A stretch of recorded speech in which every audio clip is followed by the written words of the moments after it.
I've been looking at the history books from the sources of my education, my passing of exams through Oxford and Cambridge history, examination board, history drawn from the Oxfordshire book, resources. I don't think there were some references for the Bodleian Library. That's the world's biggest library. That's in Oxford, yeah. All the history's there in books. And this thing about the former Soviet Union and socialism from it, there's never been a fallout with the Western world until criminal politicians tried to flex their muscles and avoid being voted out of their jobs. I wanted to speak to you about the Iranian state. It was a huge continent, including countries around what was a very teeny weeny little country, very small at the time, Rashi, a very small country. It has devoured other countries. Serbia isn't really Russian at all.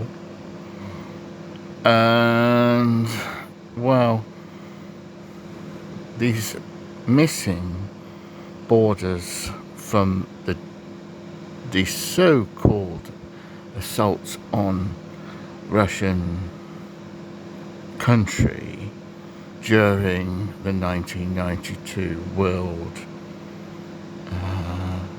Conference over the fall of the Berlin Wall.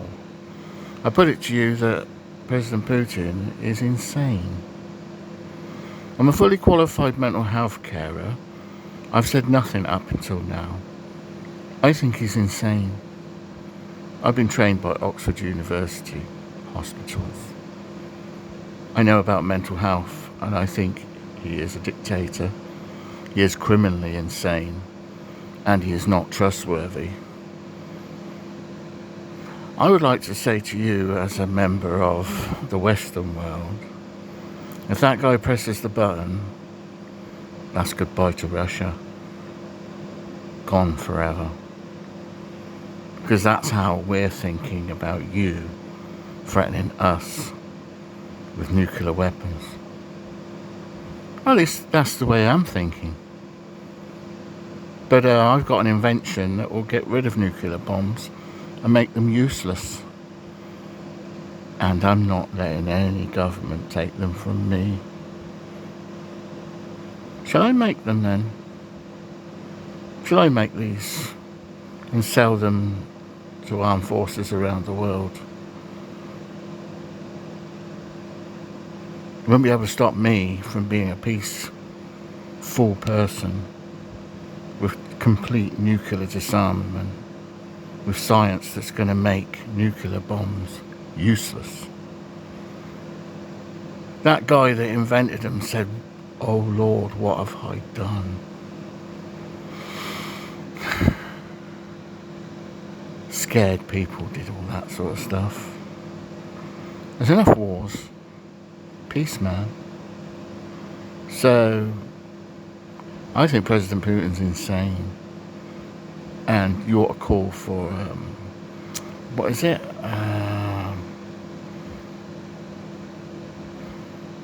Order for lack of confidence.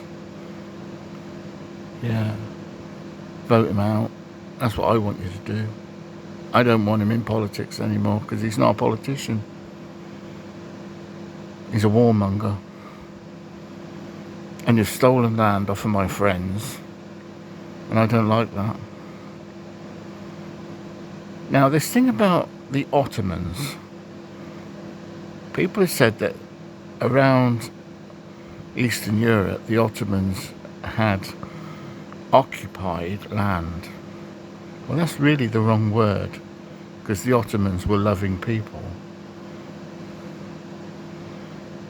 They weren't like the Turks from Turkmenistan. Not the Turks from Turkey, the Turks from Turkmenistan. That was the war between the Huns and the Turks. They picked up the Cossacks on the way. It's not Turkey that was at war with the Huns. It's Turkmenistan. Vlad the Impaler, he was a scared guy again, quite brutal. That was his nuclear bomb.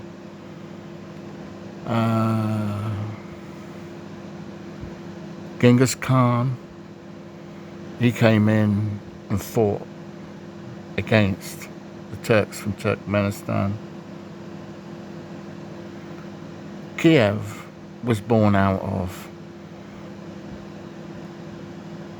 an advance from the fearing, peaceful people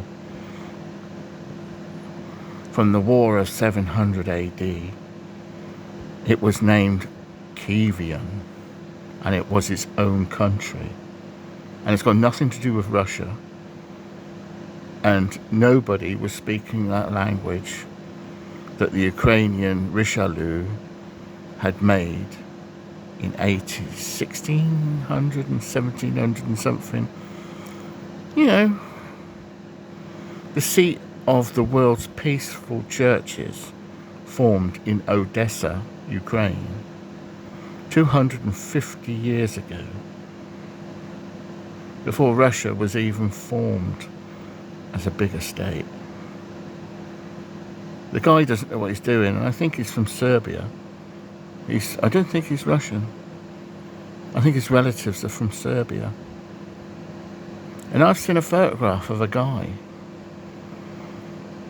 from the Waffen, the Muslim Waffen, a spitting image of President Putin. So the war between Bosnia and Serbia happened around Serbians. So what's happening to the road to Damascus over the top of Serbia and European trade? He said he was a criminal.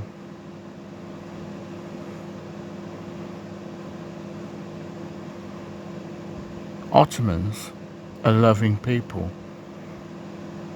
Constantinople, not Turkey, Constantinople. It's now called Istanbul.